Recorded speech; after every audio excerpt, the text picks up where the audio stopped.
Boker Tov. Ce matin, on va parler de la paracha de Trouma. C'est une paracha qui, a priori, est une paracha extrêmement technique puisqu'elle parle de la construction du sanctuaire, du tabernacle, plus exactement, dans le désert. Et le tabernacle représente ce que le Beth Amikdash va ensuite représenter de façon solide, on peut dire, et de manière définitive à Yerushalayim. Et c'est donc le lieu où Dieu va révéler sa Shrina, c'est-à-dire que Dieu va se révéler aux enfants d'Israël. Et à chaque fois que Dieu voudra parler aux enfants d'Israël, à chaque fois qu'il voudra transmettre des injonctions ou des demandes, ça se fera toujours par l'intermédiaire de Moshe, mais aussi dans le lieu particulier du Ohel Moed ou bien du Mishkan. Et c'était évidemment aussi, comme pour le Beth Amikdash, pas seulement le lieu de la Hashra, Tashkina, c'est-à-dire de la présence divine, c'est aussi le lieu des korbanot, c'est-à-dire des sacrifices, des offrandes, par lequel les enfants d'Israël essayent, eux, de se présenter à Dieu et de se rapprocher de lui. Et donc, c'est un lieu de rencontre. D'une part, Dieu fait résider sa Shrina, c'est-à-dire la présence divine est là, et par son intermédiaire, Moshe Rabbeinu et d'autres reçoivent de la prophétie, et d'un autre côté, le Mishkan va donc être le lieu de la rencontre entre Israël et Dieu, puisque c'est là que les enfants d'Israël apportent leur sacrifice. On va s'intéresser à un petit détail technique de la description du Mishkan tel que la Torah nous le propose dans la parashat Trouma, en ce sens qu'on va parler d'un détail particulier de la construction, et on va voir, toujours au détour des différents commentateurs, comment ce détail prend une dimension beaucoup plus grande quant à la manière dont la rencontre entre le Créateur et la créature doit se faire. C'est-à-dire qu'il faut prendre en compte que, étant donné que tout le Mishkan est le lieu de la rencontre, Ohel Moed, c'est-à-dire la tente du rendez-vous, c'est-à-dire le lieu dans lequel Dieu donne rendez-vous aux enfants d'Israël ou inversement, eh bien, étant donné que c'est donc le lieu de rendez-vous et le lieu de rencontre entre Israël et Dieu, tous les détails qui concernent la construction et la description de la construction dans la parashat Trouma sont en général interprétés comme des détails qui ont rapport à cette relation particulière qu'on essaye de fonder lors de la rencontre, précisément quand on va juste se rencontrer dans le Mishkan. Alors, je vais montrer maintenant dans un premier texte, euh, qu'est-ce que la Torah, hein, en fait, entend par le Mishkan. Alors d'abord, je m'excuse, là je vous montre le texte, on va le lire et tout de suite après je vais montrer une photo qui sera beaucoup plus claire. Il y a dans le Mishkan, en fait, le Mishkan est composé de plusieurs parties. Alors peut-être je vais commencer directement par la, vous montrer un schéma de, de, de ce que représentait le Mishkan. Euh, voilà. Voilà. Ça, c'est un schéma plus ou moins bon. Évidemment, personne n'a exactement les détails de ce que représente, comment était exactement le Mishkan, mais d'après la description, c'est à peu près ça. Comme vous le voyez ici, vous avez une partie qui est la partie que j'indique maintenant. J'espère que vous voyez ce que j'indique maintenant. Cette partie-là, c'est la partie dans laquelle qu'on appelle le sanctuaire, le Echal. C'est là-dedans, c'est dans cette partie-là, dans cette tente, qu'il y avait la menorah, qu'il y avait le Kodesh HaKodashim avec le Haron, et qu'il y avait là-bas la menorah. Donc tout ça est le- l'autel de l'encens. Mizbeach HaKetoret. Tout se passait là-dedans. Je montre après ça un schéma. Ici, c'est l'endroit où on faisait les sacrifices, c'est-à-dire c'était l'autel. Et là, c'était l'entrée qui était fermée par un rideau. Et ici aussi, il y a un rideau, comme vous le voyez là. À l'intérieur du Echal, les choses étaient de manière différente. Je vais vous le montrer maintenant. Je ne sais pas si vous le voyez. Vous voyez maintenant un plan du Mishkan. Sinon, je vais essayer de vous le remontrer. Voilà, je vous le montre maintenant. Oui, on voit le plan. Ah, vous voyez le plan, ah, c'est très bien, parce que je ne savais Ouais, pas si vous ouais. voyez ou pas. OK, alors voilà, donc voilà le plan. Donc, et ce que je vous ai montré donc sur la petite photo là, c'était donc, Mhm. voilà, ça c'est la tente. Ici, vous avez la tente. Cette tente, elle est donc représentée. Elle représente donc, elle est divisée en deux parties. Il y a le Kodesh HaKodashim ici, dans lequel il y avait la, la, l'arche, dans lequel il y avait les tables de la loi, dans le Kodesh HaKodashim. Et ici, il y avait le Kodesh, dans lequel il y avait la menorah, la table et le misbéach. Tout ça, c'était ici. En dehors, il y avait donc l'autel dans lequel on apportait les sacrifices. Ce qui est important, c'est que il y a trois rideaux, et c'est ça dont on va parler. Il y a trois rideaux, trois fermetures, trois portes. On peut dire aussi ce qui marque la subdivision entre les différents espaces du Mishkan. Il y a évidemment un rideau à l'entrée ici de la tente. C'est donc la façon dont les enfants d'Israël, ou pas eux véritablement, enfin les Kohanim, arrivaient ici. Pour pouvoir rentrer dans le Echal, il y a encore un autre rideau ici, qui empêchait donc de rentrer. Et ici, donc celui-là, il s'appelle Massar. Ici, on va le voir. Celui-là aussi s'appelle Massar. Et il y a ici Parochet.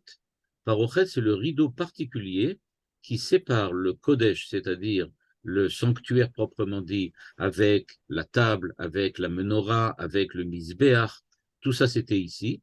Mais le Kodesh HaKodashim, avec le Aaron Abrit, avec l'arche de l'Alliance, se trouvait ici et il était donc séparé encore euh, par un autre rideau. Il y a donc trois rideaux. Un à l'entrée, ensuite un à l'entrée du sanctuaire lui-même, et un à l'entrée du Saint des Saints, du Kodesh HaKodashim, qui était encore là. Donc il y a trois rideaux. Et il y a évidemment tout autour, ici, il n'y a pas des rideaux, mais en fait, et aussi bien ici, dans tous les sens, là, il y a évidemment des tentures. Donc il y a des rideaux et des tentures un peu partout dans le Mishkan. Si on revient sur la photo maintenant, je ne sais pas si vous la voyez, j'espère que oui. Mhm. Vous Oui, voyez la oui. photo là? Ok, super. Alors maintenant, si vous voyez la photo, vous voyez qu'il y a donc quelque chose sur le toit qui descend. Donc il y a des tentures qui descendent sur le côté. Il y a le premier rideau ici, le second là, donc celui de l'entrée est ici, celui du sanctuaire est là, et l'autre on ne le voit pas parce qu'il est caché Mhm. par les tentures. Mhm. Voilà. Mais il est à l'intérieur. Et maintenant, tout autour, vous le voyez ici, il y a aussi des tentures qui sont là tout autour. Le Mishkan lui-même, il y avait des poutres verticales tout autour du Mishkan. Il était formé en fait d'un espèce de rectangle de poutres verticales. Et donc, il y avait peut-être des tentures à l'extérieur, mais c'était surtout les poutres qui faisaient l'essentiel du sanctuaire lui-même. Donc, voilà de quoi il avait l'air à peu près. Et donc, maintenant, si on revient au texte, voilà le texte. La description donc, de ces tentures est la suivante. Donc, on voit Massach Haechal, ce qui est décrit dans notre paracha, c'est donc le rideau qui nous permet de rentrer dans le sanctuaire, c'est-à-dire dans l'espace dans lequel il se trouve à la fois le Kodesh HaKodashim, avec l'arche, et les trois autres ustensiles du temple, qui étaient la menorah, qui était l'endroit, l'autel pour apporter l'encens, et la table de présentation avec les pains. Et donc, nous dit la Torah, Ve'asita masach le petach haoel. Donc, pour rentrer à l'intérieur de Oel, c'est-à-dire de la tente, c'est-à-dire du sanctuaire, eh bien, ils étaient faits, c'est ce qui va nous intéresser, de techelet. Techelet, c'est donc bleu-azur.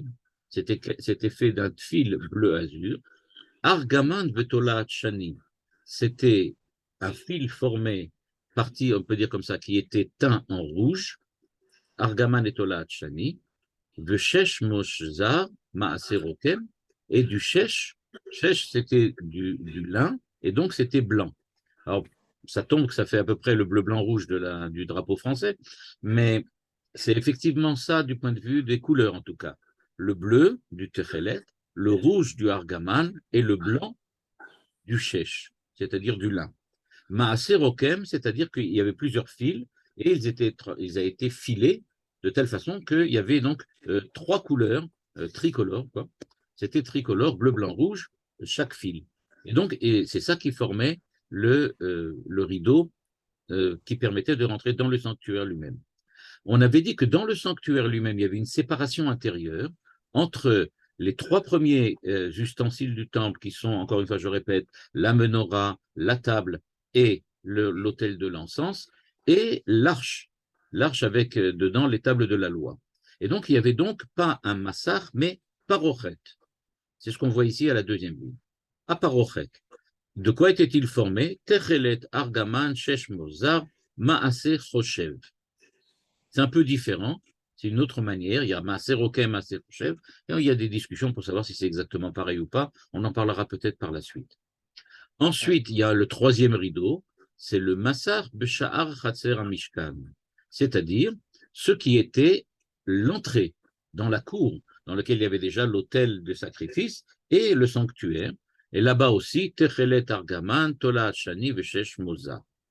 Donc, les trois rideaux étaient fabriqués avec le même tissu. Donc, un tissu bleu, blanc, rouge. Yeriot Mishkan, par contre, Yeriot Mishkan, celles qui sont donc euh, euh, les, les, les tentures qu'il y avait autour, celles qui délimitaient la cour, on peut dire comme ça, l'espace dans lequel il y avait le sanctuaire et l'autel, eh bien, ces tentures-là, c'était fait différemment. Regardez bien, c'est encore une fois bleu, blanc, rouge, c'est encore une fois bleu, blanc, rouge, mais l'ordre par lequel on le décrit est différent. Alors que d'habitude, c'est bleu, rouge, blanc, c'est-à-dire techelet bleu, argaman rouge, shesh blanc. Là, cette fois-ci, on commence par shesh blanc, techelet bleu, argaman rouge. Donc là, c'est blanc, bleu, rouge. Il y a l'ordre qui est inversé, et on va voir que les commentateurs vont essayer, en tout cas dans le cas du natif, de nous expliquer pourquoi l'ordre est différent et qu'est-ce que représentent ces trois couleurs. On va retrouver ensuite, après le natif, le Emek Davar, on va retrouver le Rav Hirsch qui va nous expliquer les couleurs d'une manière différente. Puis après ça, on verra encore d'autres commentateurs d'après la Chassidoute, dans lequel le Shem Mishmuel qui va nous donner, lui, une autre manière d'interpréter les couleurs et pourquoi, en fait, il y a des différences entre la manière dont on décrit le tissu des tentures et celle de l'entrée, des trois, on peut dire comme ça, des trois rideaux. On va commencer par le natif, par le Emek Dabar. Il nous dit donc la chose suivante. Bekol Makom, donc je lis ici à la ligne 26, je vais peut-être un petit peu élargir pour que vous le voyez. Il nous dit Bekol Makom Ktiv, Aminim Bamena Asa, Ve'acharkar Ofena Maase. C'est-à-dire, en général, nous dit-il, il faut bien faire attention. On nous dit de quelle matière va être formé le tissu, c'est-à-dire de quoi c'est fait. Alors, on sait que c'est des fils bleus, des fils rouges, des fils blancs. Puis après, on nous dit de quelle façon. C'est-à-dire que, nous dit le natif, regardez bien, à chaque fois que l'on regarde les versets, il y a toujours décrit, par exemple ici, jusqu'à là, on nous décrit le bleu, blanc, rouge, quels sont le tissu, de quoi est-il formé. Puis on nous dit, Maaseh Rokem, il s'agit là de broderie.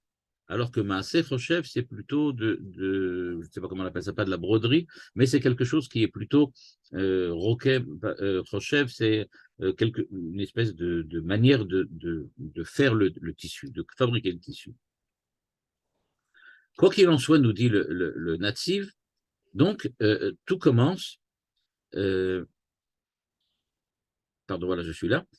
Pardon, non, j'ai sauté une ligne. Voilà, je reviens ici. Shesh mozar vetechelet, be'afrachat ve'amasach ktiv, techelet ve'argaman tolat shani ve'shesh mozar. Pardon, je me suis trompé, j'ai commencé par le revire. Alors, je reviens sur en arrière. Donc, nous dit le natif, dans la manière dont on nous décrit la façon dont est fabriqué le rideau, eh bien, l'ordre est toujours techelet bleu, argaman rouge, shesh blanc. Des kol shekatuv rishon ou ikar. Et là, c'est important, nous dit-il, l'ordre des couleurs va par l'ordre d'importance. Le plus important, c'est le bleu, ensuite le rouge, ensuite le blanc. Et il nous dit, ve'afalgav de bekoule ou yeshkav dalet rutin, shesh le kol echad biminim alalu, mikol makom areeno dome ovi achutim zeleze. Il nous dit, faites attention, en fait, il faut savoir que tout n'est pas fabriqué avec les fils de même taille. C'est pas comme aujourd'hui dans lequel on arrive à obtenir des fils qui sont exactement tous de la même taille. Là, c'était différent. Il y avait en fait 24 fils dans chaque fil, en fait, on peut dire comme ça. Les fils étaient formés de filins, de petits filins, qui formaient avec 24 fils à chaque fil, et chacun avait une épaisseur différente parce que c'était pas fabriqué avec la même chose. והיה בעיריות העיקר 6, ובפרוכת והמסר העיקר תכלת.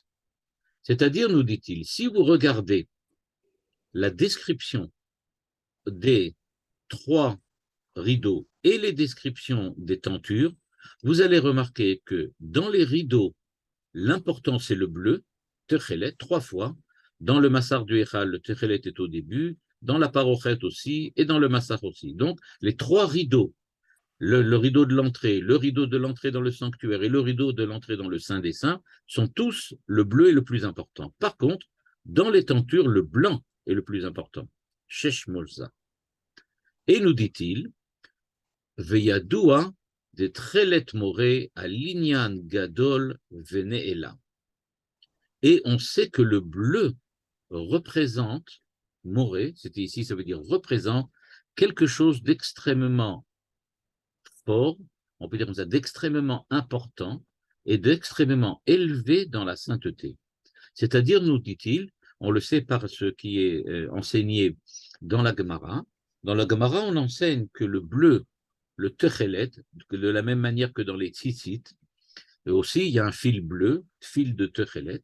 Le fil de techelet indique qu'on a d'une certaine façon une relation avec le Créateur, parce que le bleu du fil nous rappelle le bleu de la mer, qui nous rappelle le bleu du ciel, qui nous rappelle le bleu du Kisea Kavod, du trône de Dieu, et donc qui nous rappelle la présence divine. Donc le bleu, nous dit le natif, représente donc quelque chose d'extrêmement important, il nous représente la relation avec le Créateur.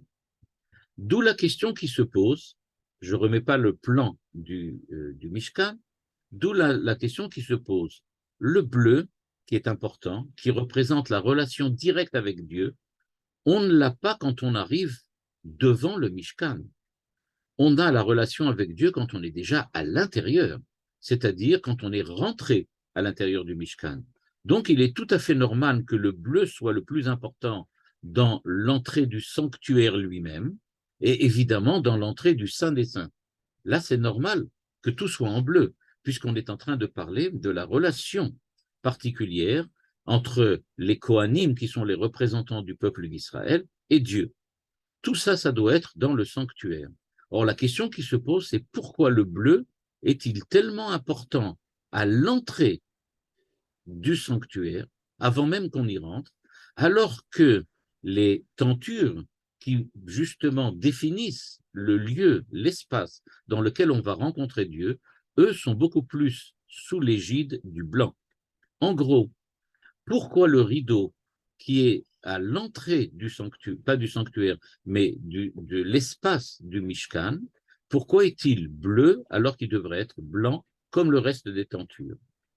Et donc, c'est ce que nous dit ici tout de suite le Netziv en nous disant, remarquez bien qu'il y a une anomalie.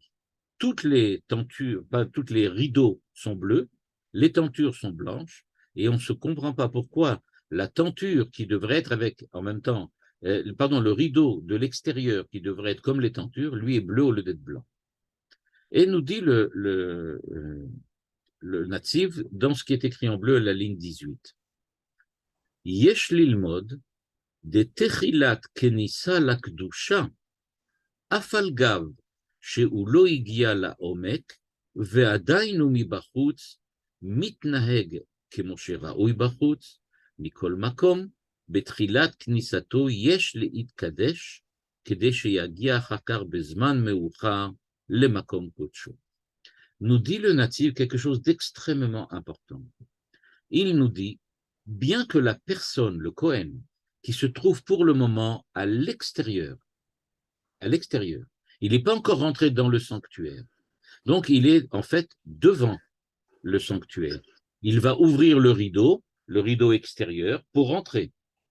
eh bien, le sanctuaire est construit et défini de telle façon qu'on demande au Cohen, même quand il est encore à l'extérieur, et on demande à Israël qui doivent rentrer a priori, s'ils pouvaient rentrer à l'intérieur de la cour, on lui demande d'être dans le même état qu'il serait s'il devait rentrer dans le sanctuaire lui-même.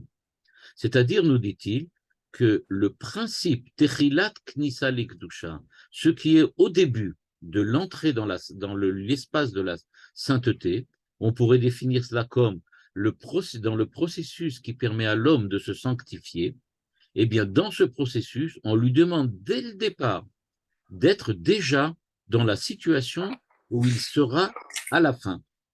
C'est ce qu'il nous dit ici, je reviens sur la phrase, Techilat Knissa Likdusha, אף על גב שהוא לא הגיע לעומק ודאינו מבחוץ, מתנהג כמו שבחוץ, מכל מקום, c'est la phrase importante, בתחילת כניסתו יש להתקדש כדי שיגיע אחר כך למקום קודשו. Il doit déjà faire tout un effort de sanctification avant même de rentrer à l'intérieur du sanctuaire. C'est-à-dire, nous dit le natif, qu'il y a quelque chose d'extrêmement important qu'il faut comprendre. On pourrait croire que, et je suppose que malheureusement, c'est aussi ce que comprennent la plupart d'entre nous, quand ils pensent au Mishkan, on pense que le Mishkan va nous sanctifier. Il va nous sanctifier. C'est-à-dire que j'arrive au Mishkan, je suis quelqu'un, disons comme ça, qui n'est pas encore saint, S-A-I-N-T, et je vais rentrer à l'intérieur du Mishkan, et grâce à la présence de Dieu, je vais me sanctifier. Le Nativ insiste, c'est pas cela le Mishkan, c'est pas ça le sanctuaire. Le sanctuaire demande déjà d'arriver à l'entrée dans un état de sainteté qui est digne de ce que tu vas avoir à la fin. C'est-à-dire qu'on peut se demander, mais alors, le sanctuaire va-t-il me sanctifier véritablement? D'une certaine façon, il va permettre, on peut dire, la prégnance, c'est-à-dire la présence de la sainteté dans la façon dont tu vas te comporter. Mais l'effort pour arriver, pour obtenir et atteindre cette sainteté, c'est un effort que tu dois faire à l'extérieur avant même de rentrer. En gros, il n'y a pas de magie dans le sanctuaire. Le sanctuaire, ce n'est pas un lieu dans lequel, par magie, le fait que tu y rentres te transforme et te permet de devenir brusquement un être sanctifié, un être saint. En fait, la sainteté doit être le fruit de ton effort personnel. Tu dois avoir un effort personnel avant même d'arriver au sanctuaire. Une fois que tu es déjà apte à être saint, le sanctuaire permet d'extérioriser, de donner une véritable présence, une véritable existence à cette sainteté, de telle façon qu'elle, on peut dire comme ça, elle éclaire l'ensemble de ton comportement et l'ensemble de ta personnalité. Le sanctuaire est là pour présenter, il est là pour mettre au présent, pour présenter, c'est-à-dire pour te donner, pas la sainteté, mais la possibilité, la faculté de vivre de manière sainte et d'avoir la présence de cette sainteté au niveau du quotidien de ton existence. En gros, ce que l'on apprend, et là c'est extrêmement important, on ne rentre pas dans la sainteté, on arrive avec déjà des capacités suffisantes pour être saint, mais on réalise de facto cette sainteté au moment où on rentre à l'intérieur du sanctuaire. Et donc, en fait, le rôle du sanctuaire, le rôle du temple, c'est pas de nous faire un saut quantique, un saut entre rien du tout et brusquement sainteté, mais c'est pour nous permettre de réaliser, d'extérioriser cette sainteté. Et c'est pour cela que, par exemple, selon certains commentateurs, la construction, la structure du Mishkan était comme la structure de l'homme. Un petit peu, certains le pensent notamment, Par exemple, le Kodesh HaKodashim, le Saint des Saints, représente un peu la tête de l'homme, là où il réfléchit. La menorah, ça serait le cœur, ou certains disent les yeux. Il y en a qui disent que l'encens, c'est le nez, donc ça représente le visage de l'homme. Et l'autel dans lequel on mange, dans lequel en fait on voit là-bas les sacrifices être apportés et être immolés là-bas sur l'autel, eh bien ça représente un petit peu tout le système digestif et tout ce qui se passe dans les entrailles et dans le ventre de l'homme. Quoi qu'il en soit, ce que nous découvrons donc là, c'est que l'homme lui-même est présent dans le sanctuaire. Mais la sainteté, ça s'acquiert par le travail du quotidien avant d'arriver dans le sanctuaire. On est déjà prêt à extérioriser cette sainteté, et c'est cela le rôle du Mishkan. Et donc, peut-être un petit peu, pardon, je vais fermer la porte, il y a du bruit, peut-être un peu différemment de la manière dont j'ai présenté au départ le Mishkan comme le lieu de la rencontre entre Dieu et le Créateur, pardon, et Dieu et la créature, excusez-moi, eh bien là c'est un petit peu différent. Le Natsib semble nous dire que ce n'est pas un lieu de rencontre, c'est le lieu qui permet à l'homme de s'extérioriser du point de vue de la sainteté. Et en fait, de la même façon que Dieu, grâce à sa Shekhinah, se présente à l'homme, de la même manière, l'homme se présente à Dieu.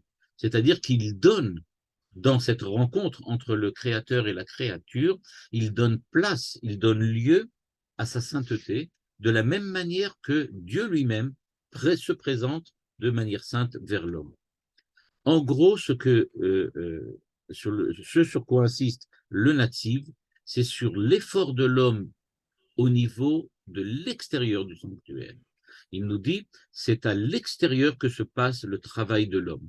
À l'intérieur, il y a seulement l'aide de Dieu pour pouvoir utiliser cette sainteté.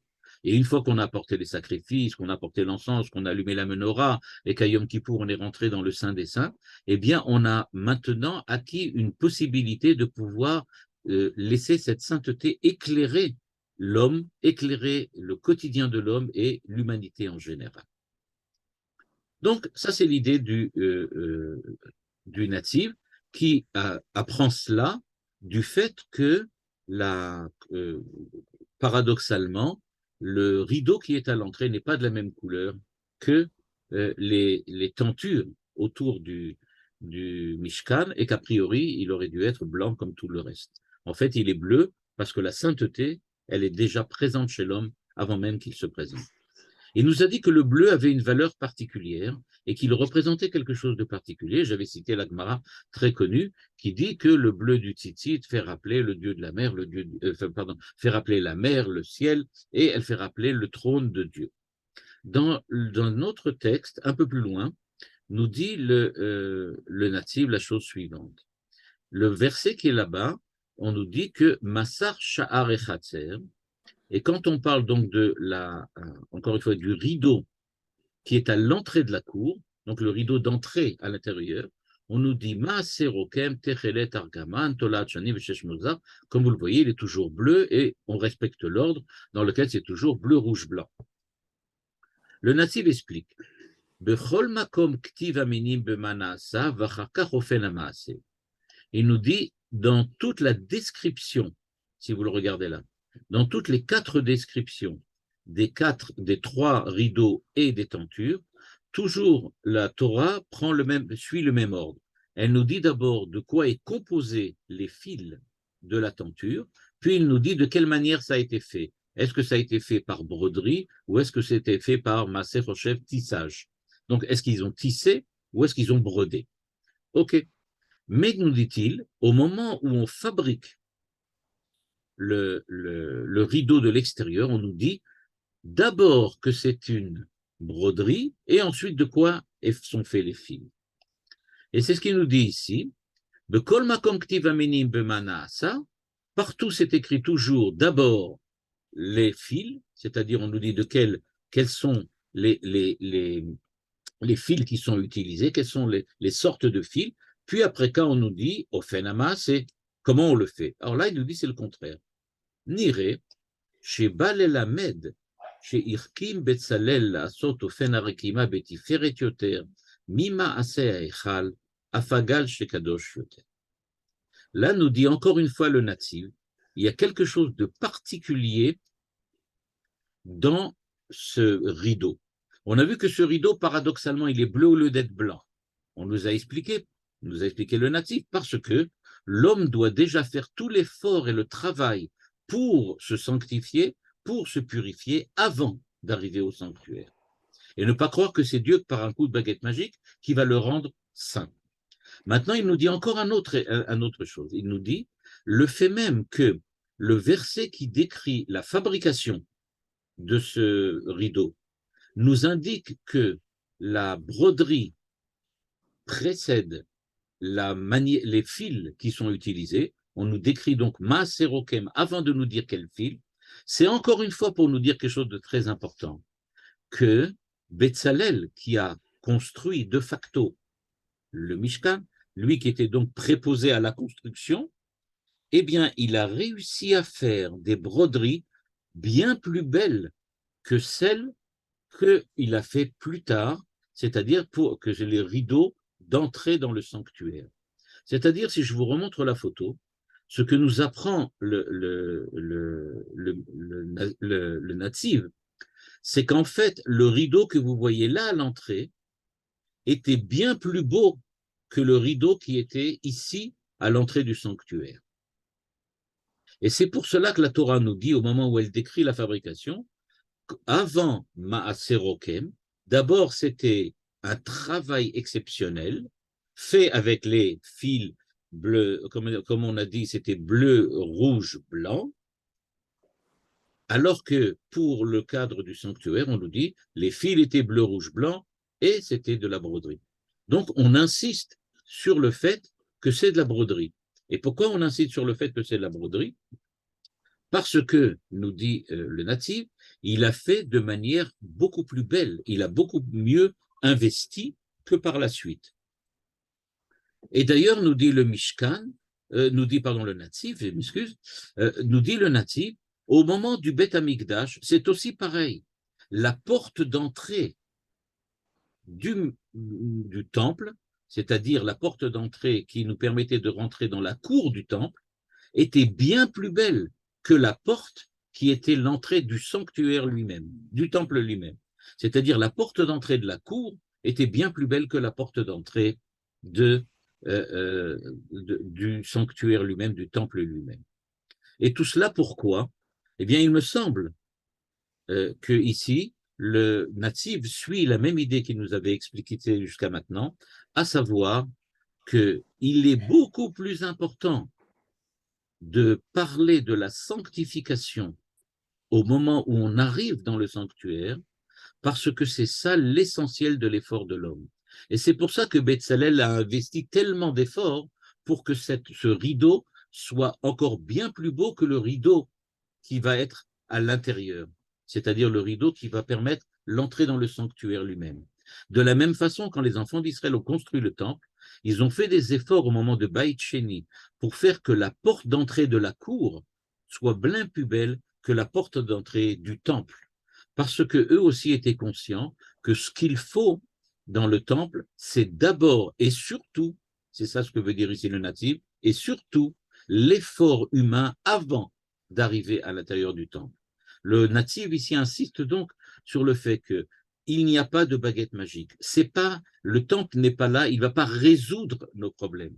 Le temple ne résout pas les problèmes d'Israël, il ne résout pas les difficultés de la vie, il ne change pas les conditions de l'existence. C'est à l'homme d'investir des efforts, c'est à l'homme de faire ce qu'il faut pour être sanctifié et pour se sanctifier. Et quand l'homme réussit à se sanctifier, eh bien à ce moment-là, comme on le voit avec Betzalel, il nous dit regardez la splendeur, la beauté, l'esthétique du travail humain, c'est lui qui est véritablement important. Le reste que Dieu nous donne, la force d'extérioriser et de, on peut dire comme ça, de faire propager, d'épancher cette sanctification sur le reste du monde, c'est comme une conséquence inéluctable grâce à la relation particulière que nous avons avec le Créateur.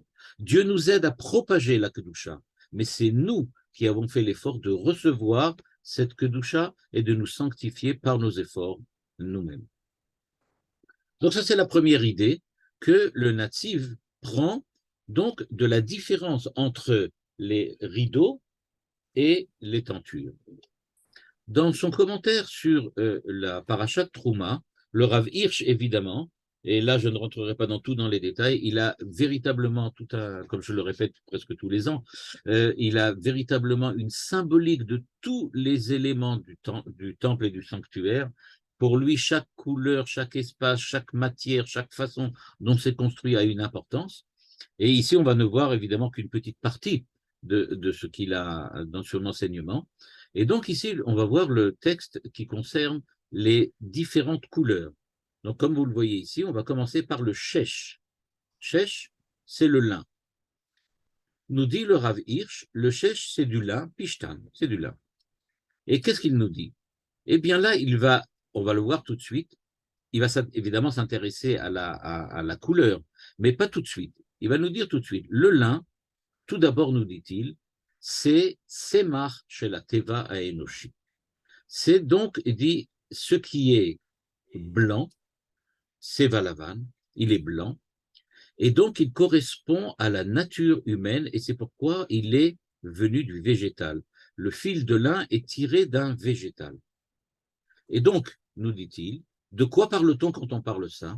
On parle de la manière dont l'homme s'est sanctifié, c'est-à-dire dans la manière dont il a sanctifié on peut dire comme ça, les capacités végétales qui sont en lui, les forces végétales qui sont en lui. C'est-à-dire, nous dit-il, tout ce qui correspond à la vie végétale. Qu'est-ce que c'est la vie végétale? Eh bien, c'est le fait de grandir, de manger, le fait de se reproduire. Donc, il nous dit, toutes ces capacités qui sont présentes en l'homme ont besoin d'une sanctification. Et cette sanctification, elle est représentée par la couleur blanche. Et faites attention que ce n'est pas de la même manière que chez le Netziv, chez le Netziv de Vologine. Donc, il nous dit, le blanc représente donc la tahara, la pureté. L'homme s'est purifié.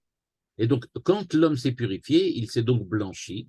Et donc, on nous dit que les fils des portes, les fils des rideaux, pardon, et les fils des tentures vont comporter du blanc qui vient du lin, qui est donc végétal, parce que ça correspond à la purification des forces végétales de l'homme, c'est-à-dire tout ce qui concerne la corporéité humaine, à savoir manger, boire, se reproduire, etc. Et donc, nous dit-il, ça, c'est le lin, c'est blanc. Parallèlement, nous dit-il, il y a aussi le rouge. À quoi correspond le rouge? Eh bien, nous dit-il, le rouge était fait Tolaat Shani. Argaman ve Tolaat Shani. Il s'agissait de la laine. Or, nous dit-il, la laine n'est pas végétale. La laine vient de la fourrure d'un mouton, c'est-à-dire ou d'une chèvre. C'est-à-dire c'est quelque chose qui vient, la laine c'est du mouton, donc il nous dit ça vient d'un animal. Et donc c'est ce qu'il nous dit à la ligne 12, Mekoro de Baal Chaim. Il vient d'un animal. Et le rouge, Techelet Vergaman, se trouve aussi à partir on prend Tolat Shani, c'est-à-dire on prend une espèce d'insecte, je sais pas comment, une espèce de verre comme ça, et qui est rouge et qu'on arrive à obtenir la couleur rouge à partir de quelque chose de vivant. Et il nous dit il y a deux sortes de rouge, il y a Argaman et Tolat Shani. Le Argaman est un rouge très fort, un rouge bordeaux, alors que le Tolat Shani est plutôt d'une rose foncée. Mais il n'est pas aussi rouge que le Argaman. Et en fait, il nous dit, il y a donc deux manières, en fait, d'être rouge. C'est-à-dire qu'il y a l'homme, en fait, il nous dit, il y a la vie en l'homme, et cette vie qui se trouve en l'homme, la vie qui est représentée par la laine qui vient de l'animal, elle est aussi colorée par quelque chose d'animal, et il y a donc deux niveaux de rouge, c'est-à-dire deux niveaux de vie sur lesquels il n'entre pas tellement dans les détails maintenant, on verra plus tard. Et donc il nous dit ces deux niveaux, eh bien, ils permettent de définir exactement la façon dont l'homme est vivant, c'est-à-dire quelque chose qui a rapport, évidemment, avec l'humanité de l'homme. C'est pour ça qu'il dit même que, en fait, Adam et Adam, ça se ressemble quand même beaucoup. Et donc, Adam, le rouge, représente quand l'homme est devenu homme, quand l'homme a saisi l'animalité et qu'il est capable de la transformer en humanité. Arrive le niveau au-dessus qui s'appelle Techelet. Techelet, qu'est-ce que c'est? Eh bien, nous dit-il, c'est la couleur du ciel, le bleu azur. C'est ce qui reflète la couleur du ciel. Et donc, il nous dit Techelet, c'est la couleur, et là, vous allez voir une définition très intéressante. Il nous dit Techelet, c'est le bleu, mais le bleu azur. Mais pourquoi l'appelle-t-on Techelet? Nous dit le Rav Hirsch, mais Techelet, ça vient de la racine Tichla, d'après lui. Qu'est-ce que c'est Tichla? Tichla, c'est la limite, c'est les frontières, ce qui définit une limite et une frontière. Par exemple, nous dit-il, c'est l'horizon.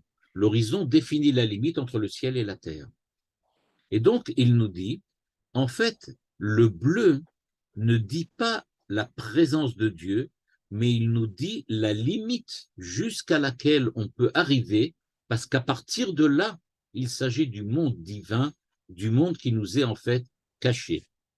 Et donc, nous dit-il, quand on veut représenter la présence de Dieu, on ne représente pas, j'aurais pu rajouter, Chas v'Shalom, Dieu lui-même. On représente la limite jusqu'à laquelle on peut arriver. Et donc, on arrive au bleu, c'est-à-dire à la limite. La limite de quoi? Eh bien, la limite de l'horizon, la limite de ce qui fait Tichla. Le bleu, c'est la couleur qui nous permet de dire, voilà, à partir de là, il y a Dieu, mais nous, on ne peut pas arriver à Dieu. On reste délimité dans notre monde à nous. Et donc, c'est ce qu'il nous dit ici à la ligne 20. Seva techelet ala beged, meyatseg efo et sod haeloki sheitgala lanu.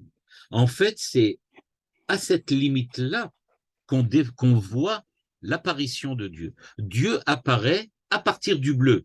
Nous pouvons regarder jusqu'au bleu, et à partir de là, Dieu apparaît.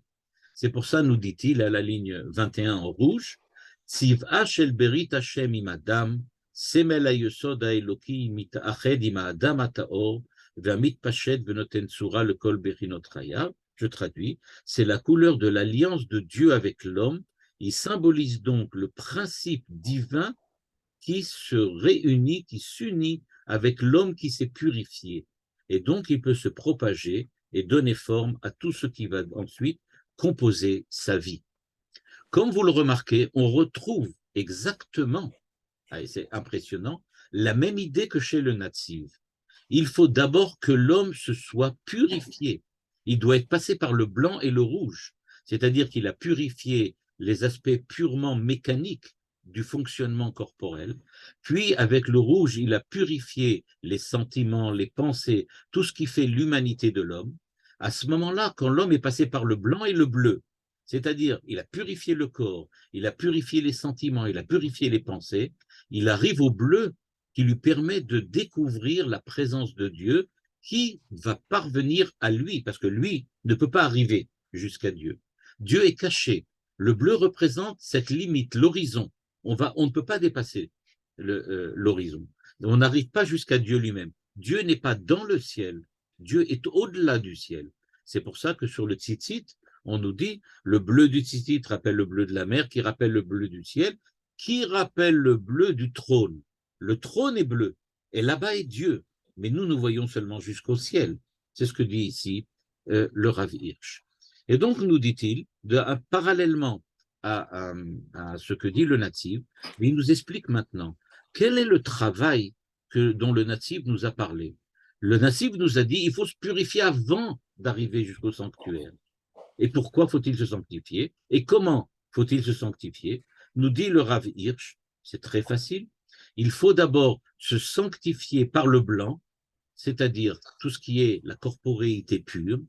Ensuite, il faut le rouge, c'est-à-dire purifier tout ce qui fait l'animalité de l'homme et l'humanité de l'homme, les deux niveaux de rouge. Maintenant, on les a compris. Il s'agit donc de l'animalité qui est en l'homme et ensuite le propre même de l'humanité, soit la parole, soit l'intelligence, etc.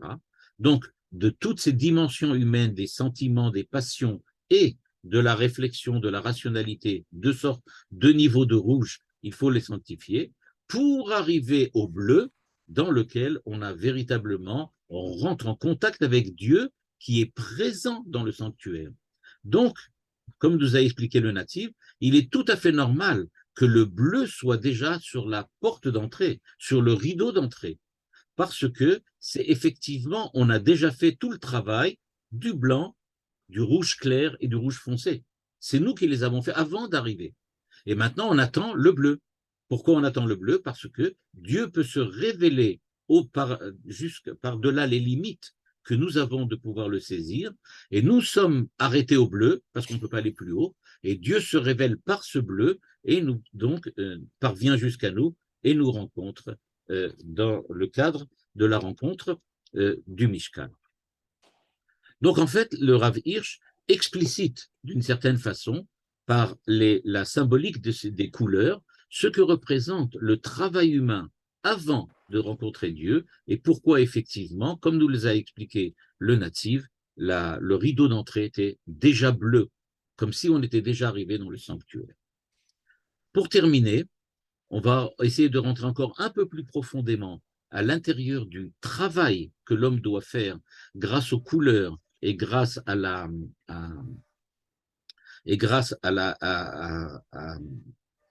aux tentures et aux rideaux, par le Shem Mishmuel, qui est donc un des grands maîtres de la Chassidoute. Lui, il nous dit Matzinu beshlosha mekomot sheikrivu Israël korban. Lui, il commence par beaucoup plus loin. Il dit en fait, le Mishkan, on le sait, c'est le sanctuaire, c'est le tabernacle.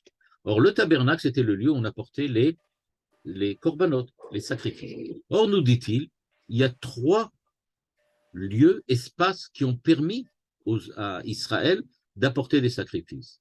Il y avait évidemment le Beth Amikdash, le temple, ça se trouve à la ligne 30 en jaune. Il y a le temple, il y a évidemment le tabernacle quand ils étaient dans le désert, mais il y avait aussi, comme on l'a vu à la période des patriarches, et on le verra ensuite plus tard, quand le tabernacle ne sera pas véritablement le centre du service divin des enfants d'Israël, eh bien, ce qui se passe, c'est que chacun avait le droit d'apporter un sacrifice. Il avait une pierre particulière, un séla, c'est-à-dire il avait une grande pierre à côté de chez lui à la maison, un grand rocher sur lequel il apportait des sacrifices.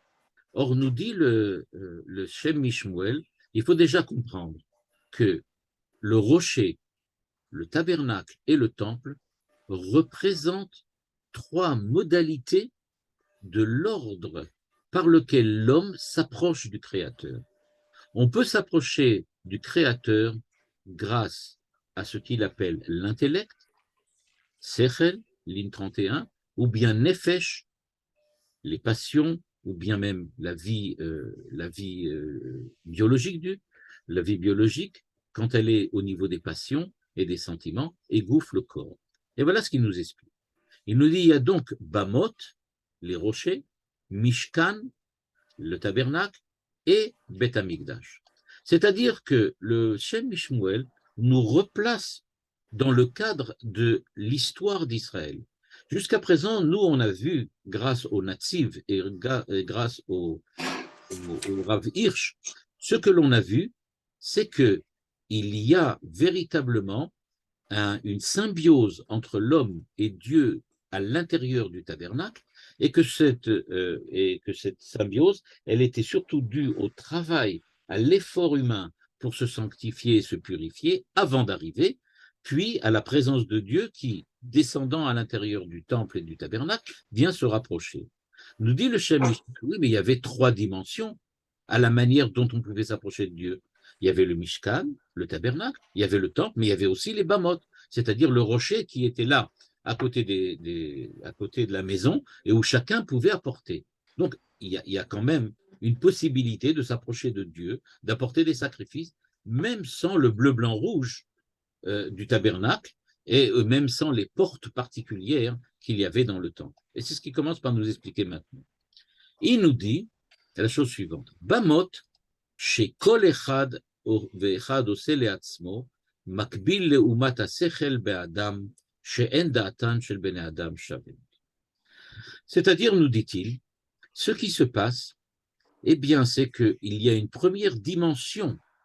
Et là, il faut comprendre cela dans le cadre de ce que nous a expliqué et le Netziv et le Rav Hirsch, de l'effort que l'homme a à accomplir avant de rentrer dans le tabernacle, avant de rentrer dans le temple. Il doit faire un effort. Eh bien, il nous dit qu'il faut faire un effort intellectuel. C'est-à-dire qu'au départ, chacun doit prendre son intellect, son rationnel, sa réflexion, son esprit d'analyse, et il doit faire un énorme effort pour essayer de comprendre, de saisir et d'intégrer tout ce que la Torah nous apprend et nous permettre, grâce à cela, de pouvoir être prêt pour se rapprocher de Dieu. Et nous dit-il, on pouvait apporter un sacrifice sur un rocher parce que chacun a son opinion, chacun a sa réflexion, chaque homme a sa manière de voir les choses, et donc il faut respecter, on peut dire, l'individualité de chacun au moment où on parle de se sanctifier. La sanctification ne consiste pas, nous dit le Shem Ishmael, à effacer la personnalité de l'homme, mais chacun a sa manière de voir les choses, et c'est cela qu'il faut respecter, et c'est pour ça qu'il était possible d'amener un sacrifice, chacun pour lui-même, sur un rocher à côté de là où il demeure. En fait, sa maison, c'est le Beth Amikdash. À côté du Beth Amikdash, il y a la pierre, le rocher, sur lequel on a porté le sacrifice. Et si vous vous rappelez le plan qu'on a vu, on a vu que le sanctuaire qui était sous une tente était, on peut dire comme ça, un bâtiment qui était à côté de l'autel sur lequel on apportait les sacrifices. L'autel était à l'extérieur. Et bien là, c'était pareil. La maison de l'homme était devenue véritablement un sanctuaire, et donc l'homme apportait des sacrifices à l'extérieur de sa demeure sur la pierre qui était ajustée, qui était véritablement ajustée à sa maison, à côté de sa maison. Eh bien, il nous disait, eh bien, nous dit-il, qu'est-ce que permet donc ce sacrifice, cette offrande? Cette offrande, c'était de la possibilité que l'homme pouvait de dépasser sa manière de voir, de dépasser son intelligence, son intellect, son rationnel, on pourrait dire pour dépasser tout ce qui fait sa personnalité, sa force intellectuelle, et laisser place à la prophétie, c'est-à-dire laisser place à la parole de Dieu qui s'adresse à lui. L'homme, par son intellect, conquiert le monde, il comprend tout, et il voit le monde à sa manière.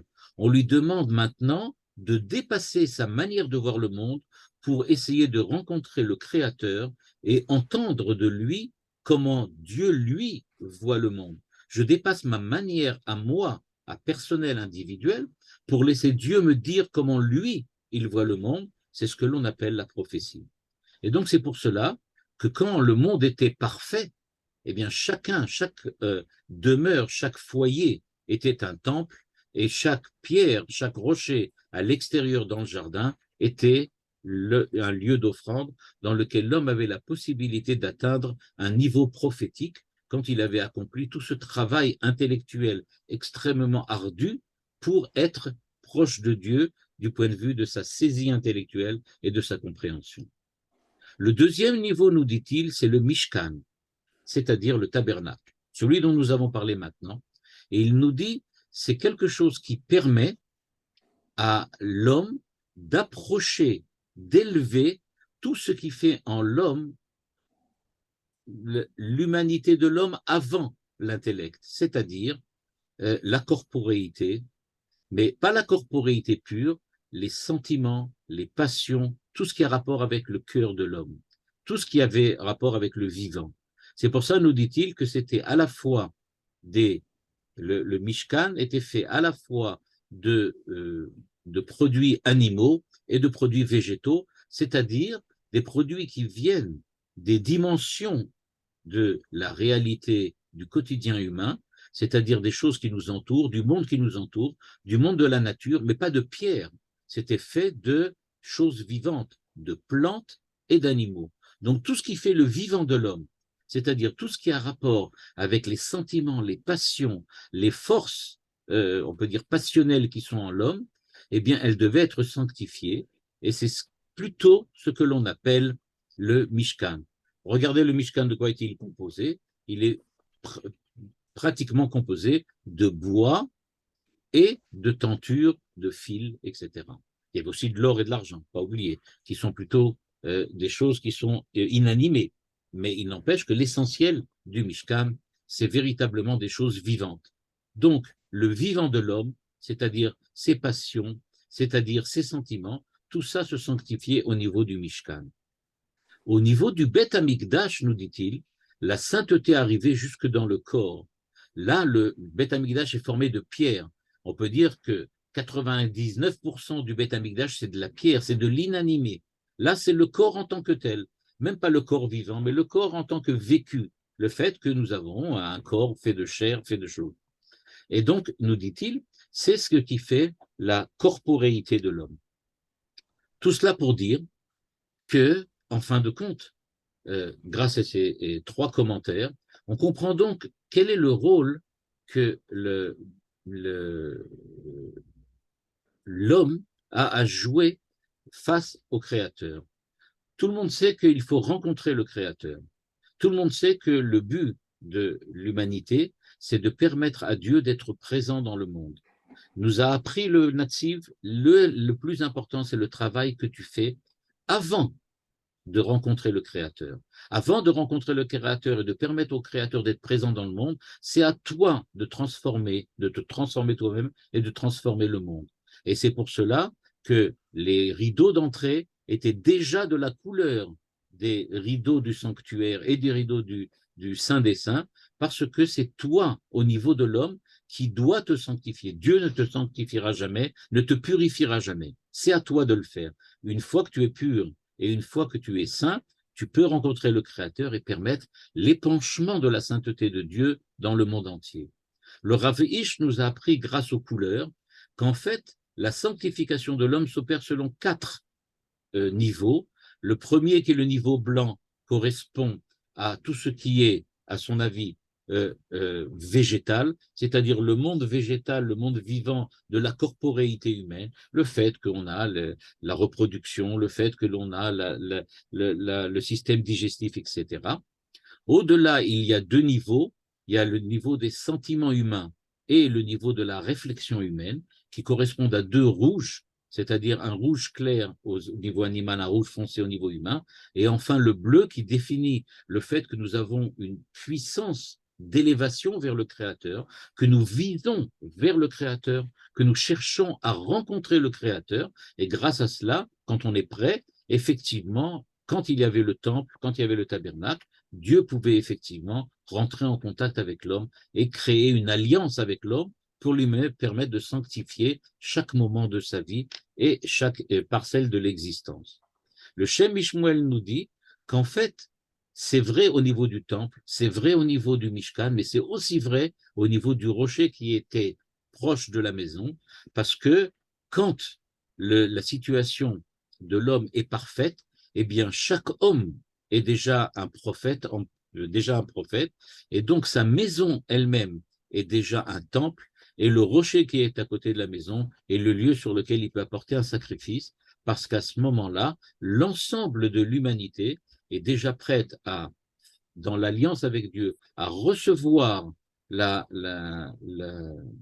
présence de Dieu et permettre que cette présence de Dieu soit définitive d'un point de vue temporel et définitive aussi du point de vue de la présence de Dieu, mais au lieu d'être présente seulement à Jérusalem ou seulement dans le tabernacle qui se déplaçait, elle est présente maintenant dans chaque homme qui a le droit d'apporter un sacrifice sur ce rocher à côté de son foyer qui est devenu maintenant le temple, la résidence de Dieu dans le monde.